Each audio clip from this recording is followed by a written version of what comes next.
You have to see before you can see. Now, this is a very short sentence that may or may not make sense to a lot of people. And I understand, because it's not even meant for everybody, but really it's meant for everybody. The concept of sight, seeing in order to see, revolves around imagination, right? Which is the main reason I'm making this sound right now. It is like the main major reason why you can hear me talk out loud. Why? It's because I saw and now I'm seeing it. Imagination, as different people explains it, is a broad idea of seeing things or creating mental pictures, even from the inception of the word to now, right? It's a concept that is very versatile amongst believers. Not only believers, amongst anybody. Really, I'm dare to say everyone in the world knows about imagination, but not everyone uses imagination to the fullness, right? I'm going to read a few quotes, that I found very interesting about imagination. And the first one is about Einstein. He says something about imagination. Quotes, "Imagination is more important than knowledge. Knowledge is limited. Imagination encircles the world." While it may not make sense to anyone, I'm thinking about it. Knowledge is actually limited because there are a couple of things that you know and you are very sure and certain that you cannot do them. It's certain, it's in your eyes and your face that you are not able to pull this off. But look the role imagination plays right now. When you close your eyes and you sit at a point and you begin to picture different scenes of you doing that thing, right? Now, a typical example I would want to put out there would be when you hear things like, you must follow certain patterns to achieve certain results. Or, in the case of the world's richest man right now, Elon, right? While it's very difficult for a lot of people to grasp how you can create something that moves from Earth to Mars, going to space back and forth, more like creating a transport system. It's unimaginable. When you give it a thought, it's actually unimaginable. A lot of people can't paint that picture. Hell yeah, I'm even seeing a lot of people, starting from myself. I'm still trying to live in that belief that I can do it. Just like he did it. But look what Elon did. He didn't stop seeing. He walked every means possible, every means available to him to bring that imagination of his to life. And today we have SpaceX. It sounds ridiculous. Now, do you know what he's done? He's proving science somewhat to be false. And this is not 100% proven in my end. But from the look of things, you can say, yeah, why is gravity not able to hold the transport system to Mars down? That might be a little bit far-fetched for a lot of people. Now, when we talk about imagination, you now realize that it's more important than knowledge, like Albert Einstein says. Imagination takes you far beyond. Now, here's the second quote from Richard Branson, when he said, "Imagination is one of humanity's greatest qualities," right?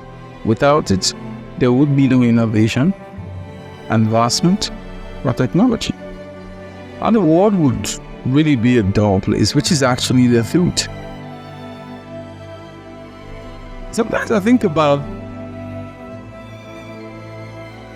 if Mark Zuckerberg did not think about creating a system, a software actually, that can connect different people from different parts of the world.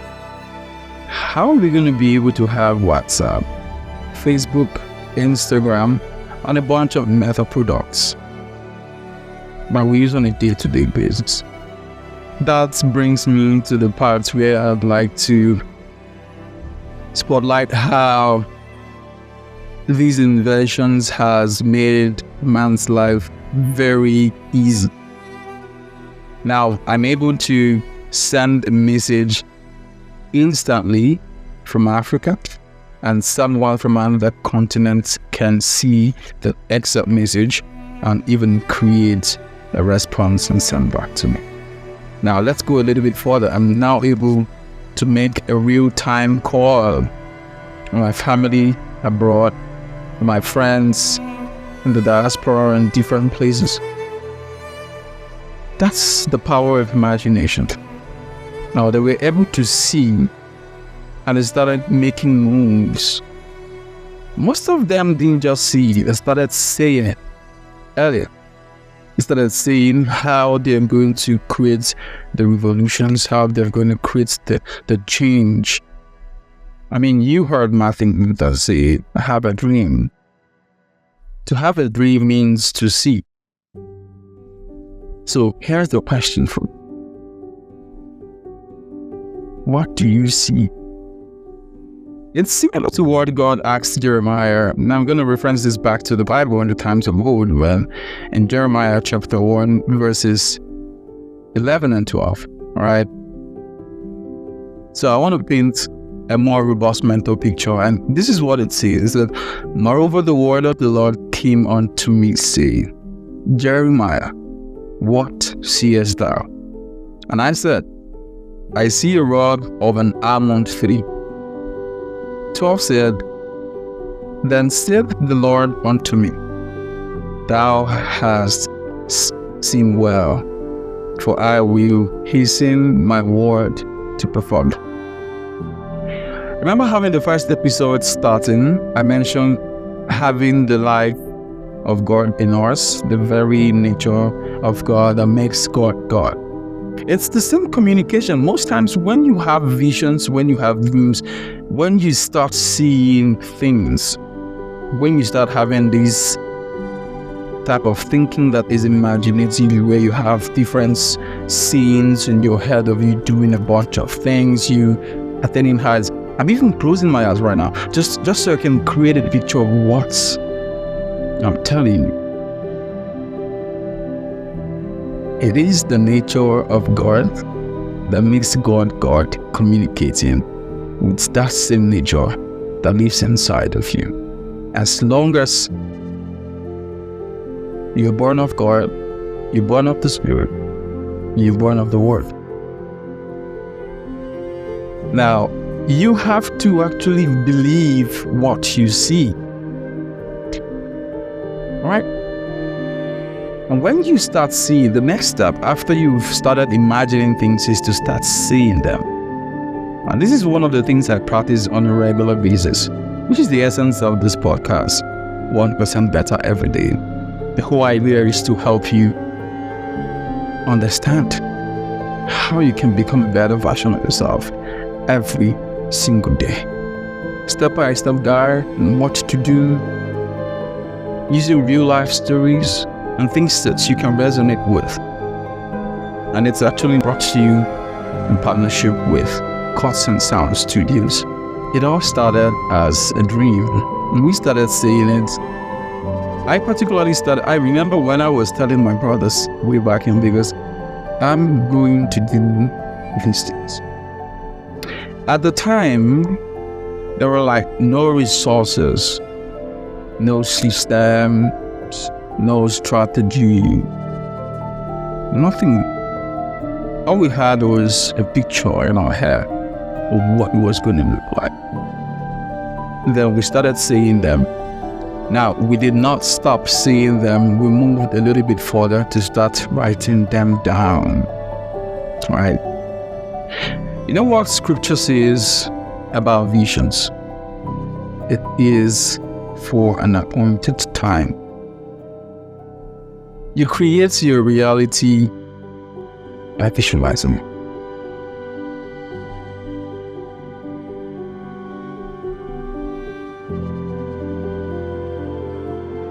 Which is why I think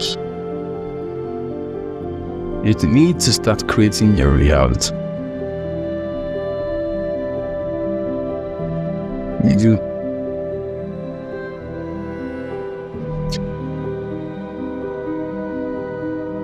you need to start creating your realities. First start by seeing it, and then saying it, because if you don't say them, most times you can't see them. Now, the part where you continuously see them creates a thing in your mind that this thing is actually going to come to pass, right? You move a little bit further to write them down. I have a vision board where all the visions are well put together. Some in sticky notes.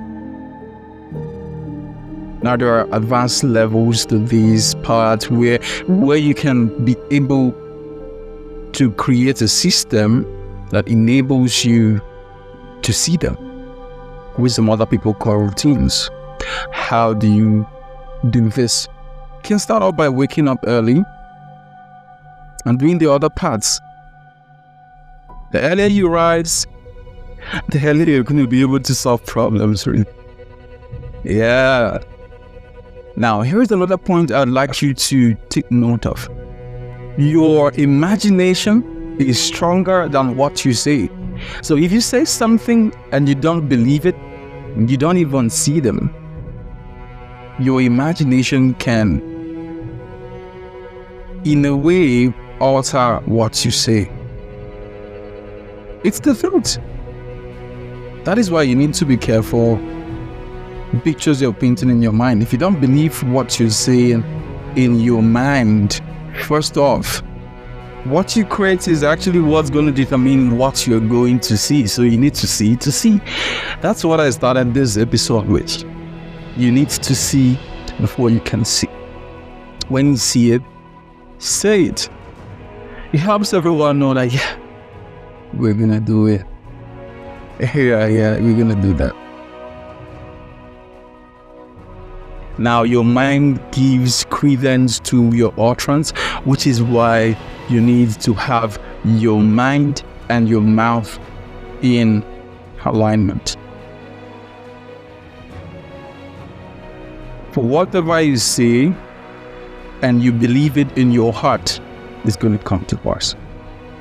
That is why I say your imagination is somewhat stronger than your utterance. What you confess is not as strong as what you see in your mind, your imaginations.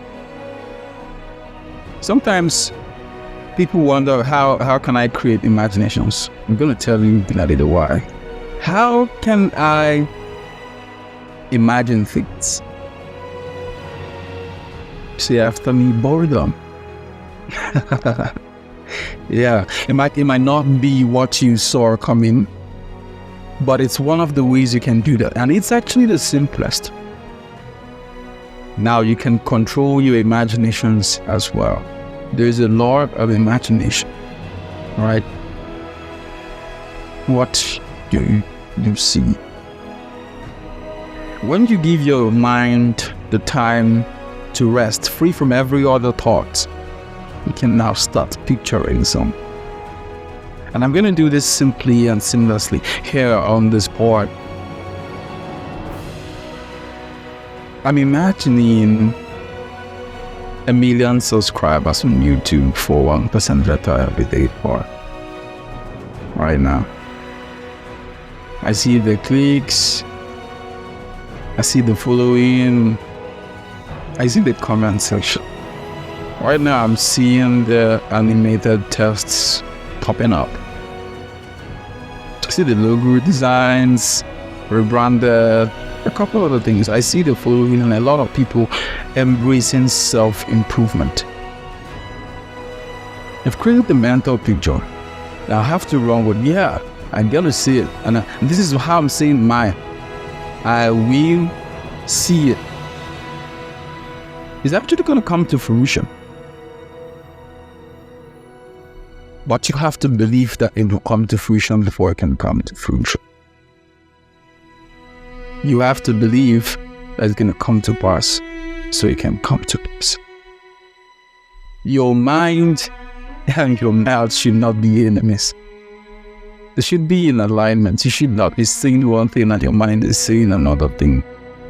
So if you're really pumped about self-improvement, personal growth, development. You need to get your heart together and you get your mind, put it to work, right? Start creating a picture of how fit you want to be. You can even give yourself a challenge, like I like to do. It could be the 50 days productive imagination challenge. Now remember that imagination is the very first stage to actual reality. It's the very first stage. You must see. Then when you see, you start saying. And now when you start saying, you start acting upon those things that you said. When I mentioned how the 1% poured, I was telling my brother that I was going to do it. I didn't stop by saying it. I started putting in the work. First off, I started watching people who were doing what I like to do. Started learning how it's done. I started making research in terms of how to selfie. The next phase started becoming easy for me. And that was the part where I started saving up and investing resources to make this happen. All right.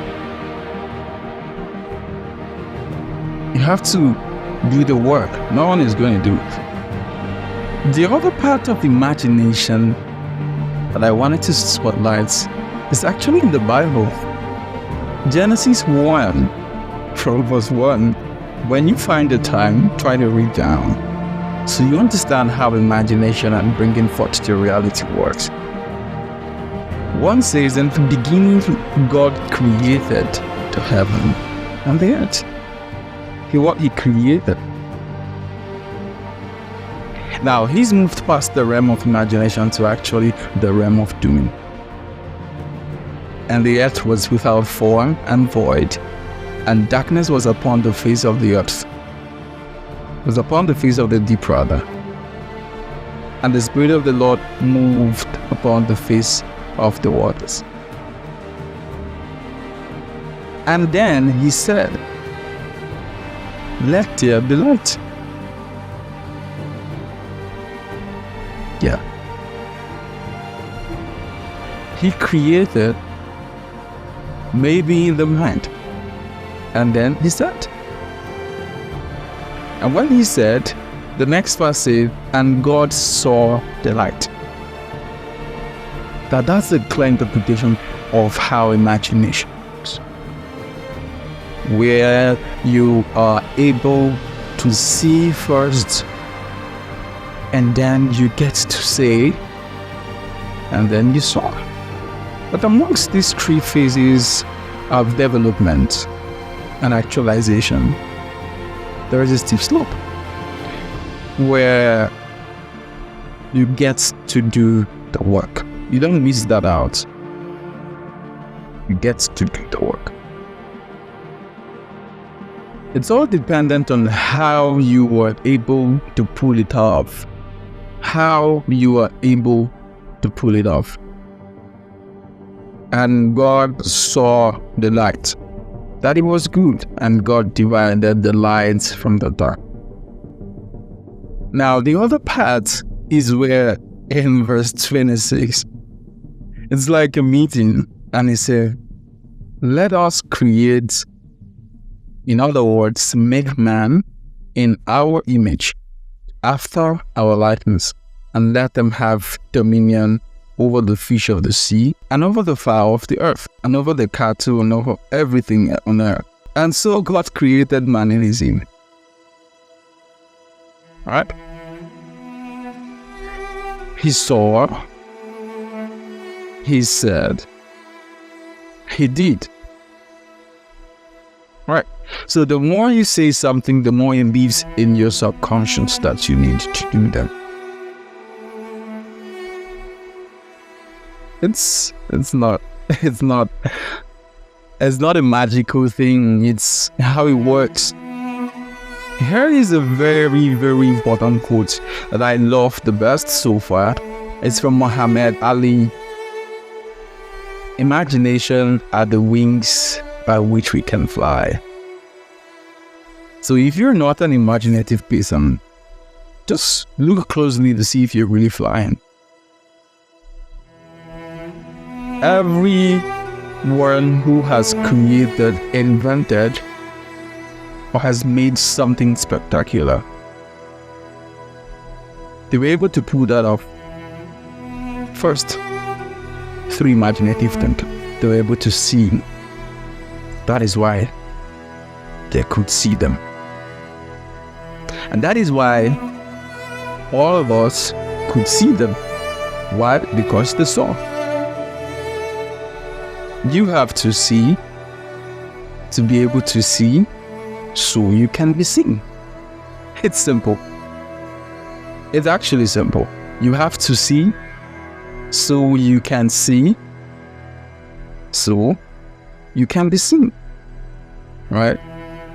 You don't come and tell me that it just happened mysteriously. No, nothing happens mysteriously. I don't believe that. And if you do, fine. It's your thought, it's your belief. You don't gotta believe in the same. But it's a law. It's actually somewhat a principle. You have to see something first before you can see it, before others can see it. Because if you don't see it, there is no way we can see it. Now you're able to see me because I was able to see the vision. I was able to imagine myself talking to you, and we're here now and you can see me. I've seen it. It's a three part. I first saw the imagination. I first pictured this moment. I first created a scene in my head showing exactly how I want it to be, where I want my camera to be, where I want my lighting to be, where I want my microphone to be, everything, how I want the result to be like. Sometimes you don't get to see all of these things thorough, but if you are someone that is very big on imagination, it's possible to see the end of a thing even from the beginning. Yeah, it's because you have the nature of God in you. So you see what it's going to be like. And sometimes the thing you said it's the end is not really the end. It's not the outcome of how it's going to be. Sometimes it comes out way better than you even thought. So here's my advice. And the important takeaway of all of this is do your best to see. Until then, you're not going to see any change. You're not going to see any result. You're not going to see anybody cheering you up. And then, we're not going to see you. That's the saddest part of it all. If you don't see, you can't see, and we can't see you. I want to see you just the way you're seeing me now.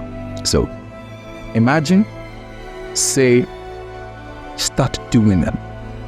Make sure you don't miss out on the third part and just start doing the things in your head. Start doing the things in your mind. Don't only say them, do them. That's when you can be able to improve upon them. And that's really where the dots start connecting backwards. As much as I enjoy talking about the ability to see something, the ability to imagine, I'd like to also highlight that some people use imagination their own way.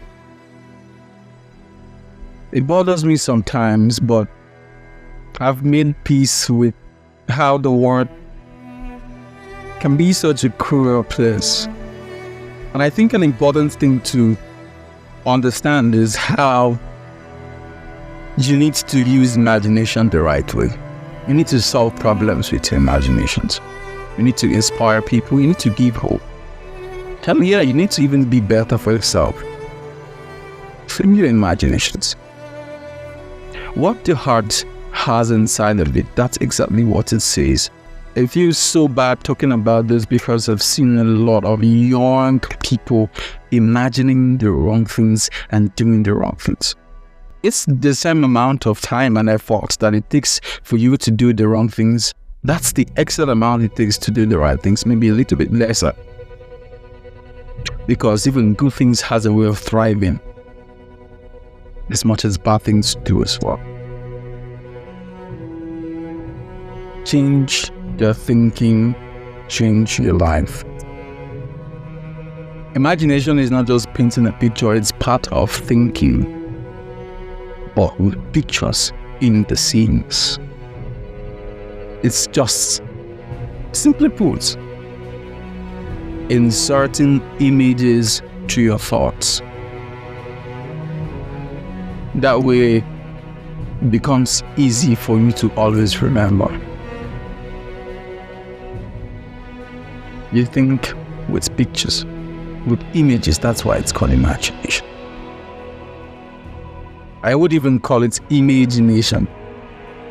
No word like that, but just to create a mental picture of what I'm talking about. The wrong imaginations can lead to psychological problems for a lot of people. While you use imagination for healing, it can be used for the creation of psychological problems for oneself, which is why you should revamp. Better still, think well. And it's important to acknowledge this very good fact. Every single thing that has happened in the earth, that is happening right now, that would happen in times to come, even in the future, is a result of imagination. So if we want to make the world a better place, let's all change our thinking. When our thinking becomes better, that's only how we are able to change the world and make it a better place. Better mind, better thinking pattern, a better world.